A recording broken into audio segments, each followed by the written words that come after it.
আসসালামু আলাইকুম। আমি মোহাম্মদ মোস্তাফিজুর রহমান, পিতা মরহুম ডাক্তার নিয়াজ হোসেন। আমার অফিসে কাজ করতে করতে দুর্ঘটনাবশত আমার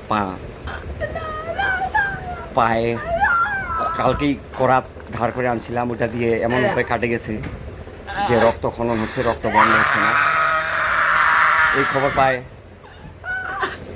আমার বাচ্চার মা শিল্পী আইছে, ও হাসপাতালে নিয়ে যেতে যাচ্ছে, কিন্তু আমি যাবো না।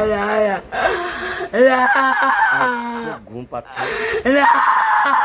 মানুষ আমার কাছে একজন 2.5 লাখ, একজন 50,000 টাকা পাবে, এছাড়া ব্যাংক পাবে, এছাড়া আল্লাহর রহমত কোনো ব্যক্তি আমার কাছে টাকা পাবে না। আর আমার যদি কিছু হয়ে যায়, আমার চাটালে এই মুহূর্তে ধান শুকাচ্ছে। আমার শ্রদ্ধেয় বড় ভাই জৌরা অটোরাইজ মালিক হান্নান ভাইয়ের কর্মচারী, তারা দেখছে যে আমরা স্বামী স্ত্রী মাঝে মাঝে ঝগড়া করি।